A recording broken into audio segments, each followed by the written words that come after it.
Good morning students, Eklavya commerce में स्वागत है। धोरण 12 एसपीसीसी આપણે ચેપ્ટર જોઈ રહ્યા છે। એસપીસીસીના વિભાગ 2 એટલે એસપીનું ત્રીજું ચેપ્ટર ડિબેન્ચર, જેમાં આપણે પહોંચ્યા હતા જે ડિબેન્ચર અને શેર વચ્ચેનો તફાવત છે, એટલે કે તમારા ચેપ્ટરનો લાસ્ટ ટોપિક જે છે શેર અને ડિબેન્ચર વચ્ચેનો તફાવત, એ ચેપ્ટર એટલે કે એ મુદ્દાનો આજે આપણે અભ્યાસ કરવાનો છે। જોઈએ ક્રમ પહેલો મુદ્દો છે અર્થ, શેર અને ડિબેન્ચર। પહેલાં તો શેરનો અર્થ। જો એક વસ્તુ ખાસ ધ્યાન રાખજો કે જ્યારે તમને એક્ઝામમાં તફાવત તો પૂછાશે ને પૂછાશે તે 100% તફાવતના ક્વેશ્ચન જે છે એ પૂછાશે જ તે તમારી બોર્ડની એક્ઝામમાં।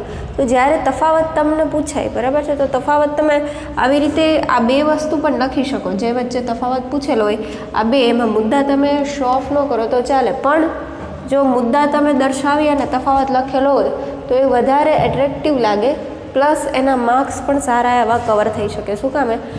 કેમ કે આ આખું તો કોઈ વાંચવા બેસવાનું નથી, બરાબર છે। એક બે પોઈન્ટ વાંચશે અને જોશે કે ભાઈ તફાવત સાચો છે તો એ પ્રમાણે માર્ક્સ આપશે, પણ અહીંયા તમે જો મુદ્દા દર્શાવેલા હશે પણ સાચા મુદ્દા દર્શાવેલા હશે તો એના માર્ક્સ તમે સારા એવા કવર કરી શકશો એક્ઝામમાં। તો જ્યારે પણ તમારે તફાવત લખવાનો થાય તો ખાસ ધ્યાન રાખજો, આળસ નહીં કરવાની, મુદ્દા દર્શાવી અને તફાવત જે છે એ લખવાથી તમે સ્કોર જે છે એ કરી શકો છો એક્ઝામમાં। તો આ જ પેટર્નથી તમારે એક્ઝામમાં તફાવતના ક્વેશ્ચન પૂછાયેલા હોય તો આ જ પેટર્નથી તમારે તફાવત જે છે એ લખવાનો રહેશે। પહેલાં જોઈએ અર્થ, કે ભાઈ શેરનો અર્થ શું છે અને ડિબેન્ચરનો અર્થ શું છે।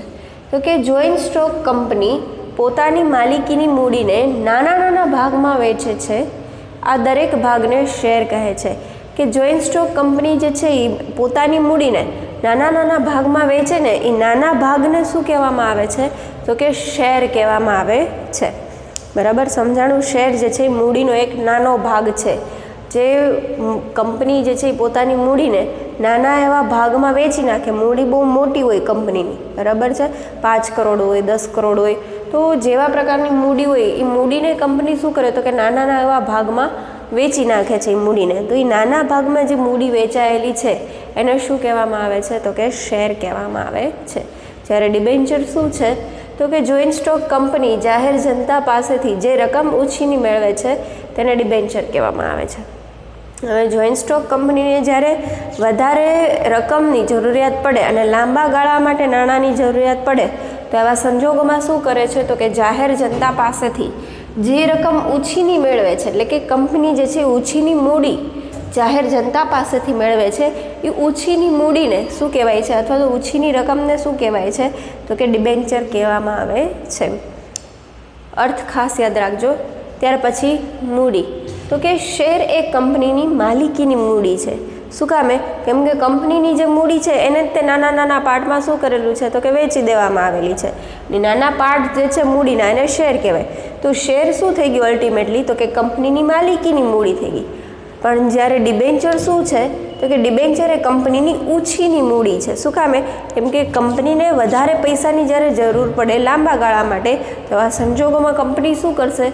તો કે જાહેર જનતા પાસેથી પૈસા જે છે એ ઉછીના લેશે।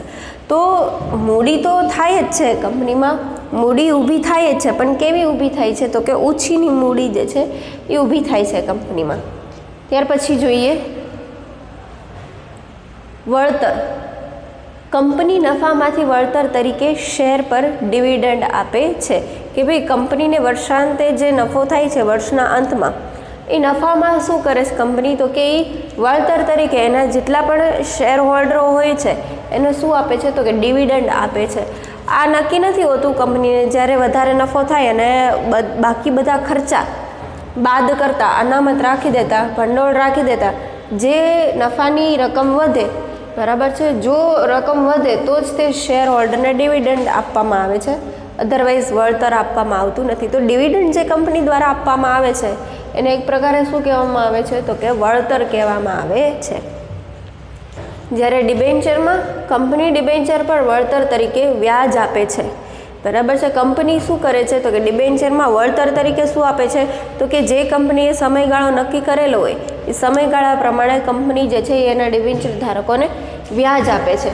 આ વ્યાજ આપવું કમ્પલસરી હોય છે કંપની માટે.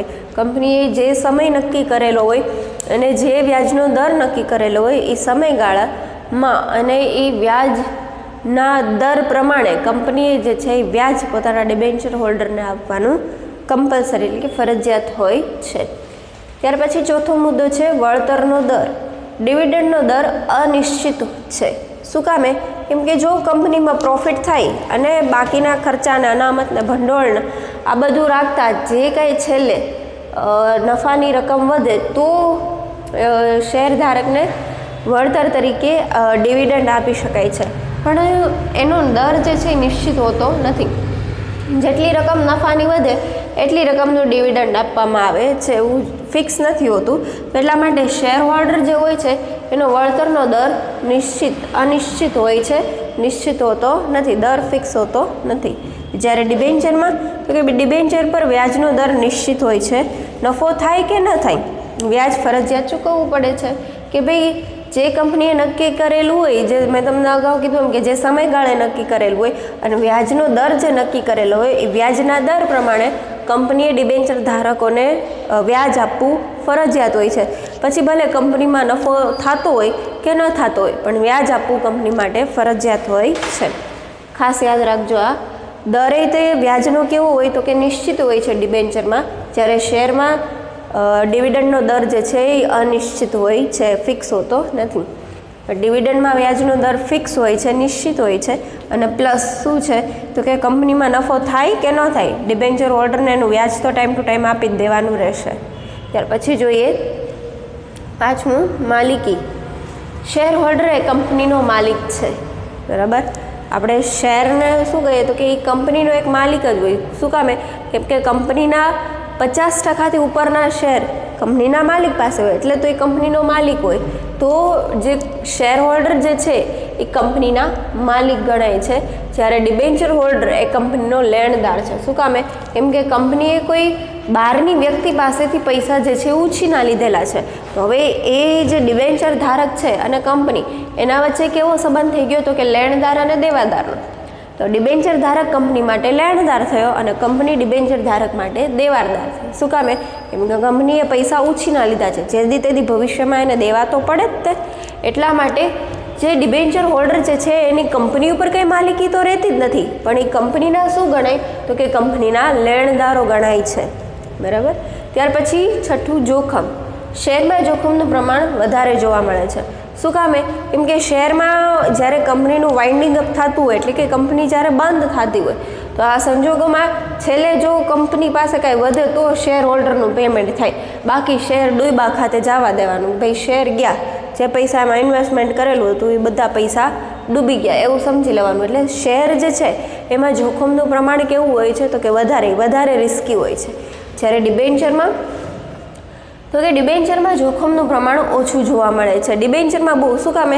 કેમ કે જ્યારે ડિબેન્ચર કંપની બહાર પાડતી હોય ને ત્યારે કંપની કરાર કરે છે. જે ડિબેન્ચર ધારકો હોય છે એની સાથે કંપની કરાર કરે છે. અને ડિબેન્ચર કેવી રીતે કંપની દ્વારા બહાર પાડવામાં આવે છે તો કે કંપનીની કોઈ એક મિલકત ભલે સ્થિર હોય કે અસ્થિર મિલકત ઉપર બોજ ઊભો કરી અને કંપની જે છે એ ડિબેન્ચર બહાર પાડતી હોય છે. એટલે કે મિલકતને ગીરવી રાખી અને ડિબેન્ચર બહાર પાડતી હોય. તો એવા સંજોગોમાં ડિબેન્ચર ઉપર જોખમ જે છે, રિસ્ક જે છે એ કેવું જોવા મળે છે તો કે ઓછું જોવા મળે છે. જ્યારે શેરમાં તો એવું કાંઈ હોતું નથી. શેર તો આમનામ બહાર પાડી દીધેલા હોય છે એટલે એમાં જોખમ જે છે વધારે હોય છે એનું પ્રમાણ. ત્યાર પછી સાતમું છે મતાધિકાર. મતાધિકારનો હક મળે છે. શું કામે? કેમ કે શેર હોલ્ડર જે છે એ કંપનીના માલિક છે. બરાબર છે. એટલા માટે જે શેર હોલ્ડર છે એને મતાધિકારનો કંપનીમાં હક મળે છે. કેમ તો કે એ કંપનીના મેમ્બર જ છે, કંપનીના માલિક જ છે. એટલા માટે એને જે હક મળવાનો હોય એ બધા હક મળે છે, પ્લસ મતાધિકારનો હક પણ મળે છે.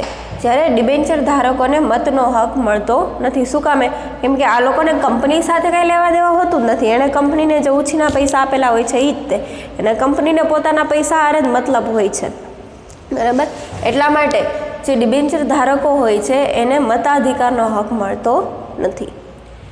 ત્યાર પછી આઠમું છે સ્ટેમ્પ ડ્યુટી. કંપનીમાં શેર ફેરબદલી ઉપર ઓછી સ્ટેમ્પ ડ્યુટી ભરવી પડે છે. કે ભાઈ કંપનીમાં જ્યારે શેર ફેરબદલી કરવાની હોય, શેર ફેરબદલી એટલે કે કોઈ શેર હોલ્ડર પોતાના શેર વેચવા માગતું હોય અથવા તો અન્ય વ્યક્તિને ભેટ આપવા માગતું હોય, તો એવા સંજોગોમાં શેર ફેરબદલી ઉપર આપણે જોયું હતું કે શેર હોલ્ડરોને સ્ટેમ્પ ડ્યુટી ભરવાની હોય છે. પણ એ કેવી ભરવાની હોય છે? તો કે ઓછી ભરવી પડે છે, બરાબર, નહીવત જેવી ભરવી પડે છે. જ્યારે ડિબેન્ચરમાં તો કે ડિબેન્ચરની ફેરબદલીમાં સ્ટેમ્પ ડ્યુટી વધુ ભરવી પડે છે. શું કામે? કેમ કે આ જે છે ડિબેન્ચર એ ઓછા ભાવના નથી હોતા, ડિબેન્ચરની કિંમત વધારે હોય છે.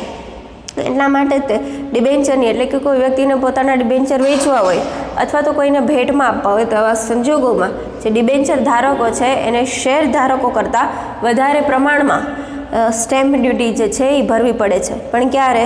તો કે જ્યારે ડિબેન્ચર ફેરબદલી હોય ત્યારે. ખાસ યાદ રાખજો, સ્ટેમ્પ ડ્યુટીમાં શેર ફેરબદલી વખતે જે સ્ટેમ્પ ડ્યુટી જે છે એ ઓછી ભરવી પડે છે શેર હોલ્ડરોને, જ્યારે ડિબેન્ચર ફેરબદલી વખતે સ્ટેમ્પ ડ્યુટી જે છે એ વધારે ભરવાની હોય છે. ત્યાર પછી જોઈએ નાણાં પરત મેળવવા. કંપની જ્યાં સુધી કાયદેસર રીતે હયાત છે ત્યાં સુધી શેરના નાણાં પરત કરી શકાતા નથી. કંપની વિસર્જન સમયે સૌથી છેલ્લે મૂડી પરત મેળવવાનો હક મળે છે. કે ભાઈ કંપની જ્યાં સુધી હયાત એટલે કે કંપની જ્યાં સુધી માર્કેટમાં રન કરે છે, માર્કેટમાં ચાલુ છે, બરાબર, જ્યાં સુધી કંપનીનું અસ્તિત્વ છે ત્યાં સુધી શેરના નાણાં પરત થતા નથી, બરાબર. શેર હોલ્ડર બદલાયા કરે, જે શેર હોલ્ડર હોય એને એના નાણાં જે છે પરત મળી શકતા નથી. પણ હા, જ્યારે કંપની વિસર્જન થતું હોય અથવા તો કંપની બંધ થતી હોય તો એવા સમયે કંપનીના બધા જ ખર્ચા ચૂકવ્યા બાદ સૌથી છેલ્લે કોનો હક હોય છે પૈસા મેળવવાનો? તો કે શેર હોલ્ડરોને. એમાંય જો પૈસા વધ્યા હોય તો શેર હોલ્ડરોને એનું વળતર આપવામાં આવે છે, અધરવાઇઝ વળતર આપવામાં આવતું નથી. જ્યારે ડિબેન્ચરના પ્રકાર મુજબ કંપની નાણાં પરત કરી શકે છે. કંપનીના વિસર્જન સમયે નાણાં પરત મેળવવાનો પ્રથમ હક મળે છે. કે ભાઈ આમાં એવું નથી હોતું કે ભાઈ કંપની હયાત હોય ત્યાં સુધી પૈસા ન મળે કે એવું કાંઈ નહીં. આપણે જે ડિબેન્ચરના પ્રકાર જોયા હતા, તમને ખ્યાલ હોય તો એ પ્રકાર મુજબ કંપની ઘણા ડિબેન્ચર હોલ્ડરોને એવું પૂછે કે ભાઈ તમારે તમારા ડિબેન્ચર શેરમાં કન્વર્ટ એટલે કે શેરમાં ફેરવવા છે કે રૂપાંતર કરવા છે કે નહીં. જો ડિબેન્ચર હોલ્ડર હા પાડે તો ડિબેન્ચર જે છે એ ઇક્વિટી શેરમાં રૂપાંતરિત કરી દે કંપની, અને જો ડિબેન્ચર ધારક ના પાડે તો જે એની મેચ્યોરિટી ડેટ છે એટલે કે જે પાકતી તારીખ છે ડિબેન્ચરની, જે સમય સુધી કંપની એમ કીધેલું છે કે અમે આ તારીખે આ પર્ટિક્યુલર ડેટે તમારા ડિબેન્ચરના કિંમત જે છે એ પાછી આપી દેશું, પરત કરી દેશું. તો એ જે તારીખ જે છે એ તારીખે ડિબેન્ચરની રકમ જે છે એ પોતાના ડિબેન્ચર ધારકોને પરત કરી દેવામાં આવે છે, એનું વળતર આપી દેવામાં આવે છે. અને જ્યારે કંપની બંધ થાય, કંપનીના વિસર્જનનો સમય આવે તો સૌથી પહેલાં નાણાં પરત કોને કરવામાં આવે છે? તો કે ડિબેન્ચર ધારકોને નાણાં પરત કરવામાં આવે છે. અને જો કંપની જે છે એ એબલ ન હોય નાણાં પરત કરવા માટે, તો જે મિલકત ઉપર કંપનીએ મોર્ગેજ રાખી અથવા તો ગીરો રાખી અને ડિબેન્ચર બહાર પાડેલા હોય તો ડિબેન્ચર ધારકો એ મિલકત વેચી અને પોતાના નાણાં જે છે એની ભરપાઈ કરી લેતા હોય છે. યાદ રાખજો, કંપનીનું જ્યારે વિસર્જન થતું હોય તો શેર હોલ્ડરોને નાણાં પરત મેળવવાનો હક સૌથી છેલ્લો હોય છે. જો રકમ વધે તો એના નાણાં પરત થાય છે, બાકી એના નાણાં પરત થતા નથી. જ્યારે ડિબેન્ચર હોલ્ડરમાં શું હોય તો કે ડિબેન્ચર કંપની જ્યારે વિસર્જિત થતી હોય તો આવા સંજોગોમાં ડિબેન્ચર ધારકોને એના નાણાં જે છે સૌથી પહેલાં પરત કરવામાં આવે છે. ત્યાર પછી મિલકત પર બોજ. મિલકતો પર કોઈ પણ પ્રકારનો બોજ ઊભો કરવામાં આવતો નથી. કે શેર ઇસ્યુ કરવા સમયે કરતી વખતે કંપની જે છે મિલકતો પર કોઈ પણ પ્રકારનો બોજ ઊભો કરતી નથી. શું કામ? કેમ કે અહીંયા તો કંપની પાસે ઓલરેડી મૂડી છે અને કંપની શું કરે છે તો કે મૂડીના નાના નાના ભાગ કરી અને જાહેર જનતા વચ્ચે વેચી નાખે છે. તો આવા સંજોગોમાં કંપની જે છે કોઈ પણ પ્રકારનો બોજ ઊભો કરતી નથી. ક્યારે? તો કે શેર બહાર પાડતી વખતે. જ્યારે ડિબેન્ચરમાં મિલકતો પર બોજ ઊભો કરવામાં આવે છે. ડિબેન્ચરમાં શું હોય તો કે કંપનીને પૈસાની જરૂર હોય છે. હવે જ્યારે કંપનીને મોટી રકમમાં પૈસાની જરૂર હોય, વધારે રકમના પૈસાની જરૂર હોય, તો હવે સ્વાભાવિક છે કે ડિબેન્ચર ધારકો એમ થોડી કહી દે કે હા વાંધો નહીં, તમને 1 કરોડ 2 કરોડના રૂપિયા તમને આપી દીધા, આમે તમારે કંઈ મોર્ગેજ રાખવું નથી, ભલે ડૂબી જતા તો કાંઈ વાંધો નહીં, એવું નથી હોતું. આયા વધારે રકમની પૈસાની કંપનીને જરૂર હોવાથી કંપનીએ પોતાની મિલકત જે છે એ ગીરો રાખી અને ડિબેન્ચર જે છે એ બહાર પાડવાના હોય છે. શું કામ? કેમ કે અહીંયા મૂડીની રકમ જે છે, નાણાંની રકમ જે છે એ વધારે હોય છે. એટલા માટે કંપનીમાં જ્યારે ડિબેન્ચર બહાર પાડવામાં આવે અથવા તો બહાર પાડતી વખતે મિલકત ઉપર બોજ ઊભો કરી અને ડિબેન્ચર જે છે એ બહાર પાડવામાં આવે છે. ત્યાર પછી છેલ્લો તફાવત જોઈએ, હજી 13 છે. સોરી, મૂડીમાંથી ચૂકવણી. કંપનીની મૂડીમાંથી શેર પર ડિવિડન્ડ આપી શકાતું નથી. ભાઈ જો કંપનીને જ્યારે ડિવિડન્ડ આપવામાં આવે તો એ કંપનીના નફામાંથી આપવામાં આવે છે.